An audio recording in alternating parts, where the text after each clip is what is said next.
Well, hello again, guys. Hope you're having a great day. I know that a lot of you love animals. Sometimes they show up in our Google Meets even. And so I know you like your pets a whole lot.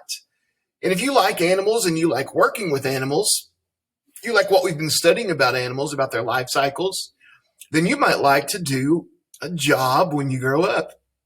This job is called an animal behaviorist.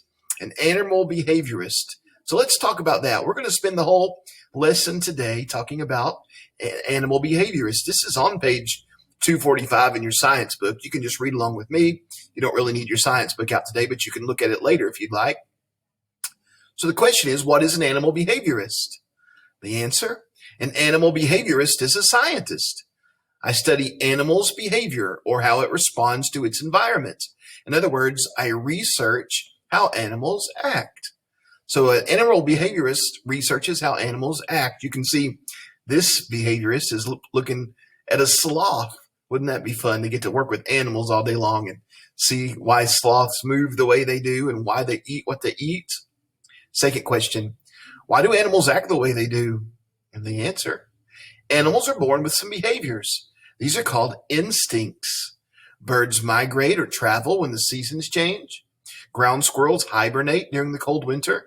Animals communicate using sounds or movements. These are all instincts. So an animal behaviorist will understand these things, why animals act the way they act, why they do what they do. The third question says, do animal behaviors change as the animals grow? Some animal behaviors are learned. These behaviors change with experience. In the wild, mothers teach their young to hunt. People train animals as pets, as performers, as companions. Training animals takes time. So we read the story earlier in the year when we were doing our reading unit on our senses. Do you remember that? I can't remember his name. I think the boy's name was Matthew, and he had a guide dog that helped him. And the guide dog would lead him where he needs to go and protect him, keep him safe. That animal was trained. So animals can be trained, the behaviorist says.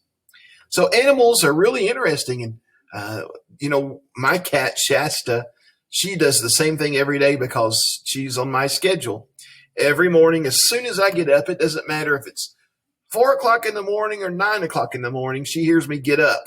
And she lives outside on the back porch, but she can hear me walking. And she'll be looking in the back door, meowing because she wants her breakfast. She's trained to know that when I get up, the first thing I'm going to do is walk into the kitchen and grab her cat food and feed her. She behaves like that because she's been conditioned, trained to respond to me waking up in the morning, knowing she's going to get food. And then about 4 o'clock in the afternoon, when I get home from school, she's at the same door meowing again because she's hungry again. Animals behave certain ways. They're fun, and we love animals. And today's lesson is 3 videos. The first one's about an animal behaviorist. You get to talk to one.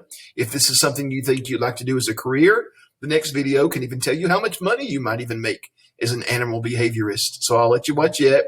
And then there's just a couple videos on animal behavior I think you'll enjoy as well today. So enjoy this lesson today. It's a good transition from animal life cycles into what we'll be talking about the rest of the week, which is animal adaptations, why they do what they do, why they look how they look to help them survive in their environment. So this is kind of a transition lesson today. I think you'll enjoy it. Go have fun learning about animal behaviorists.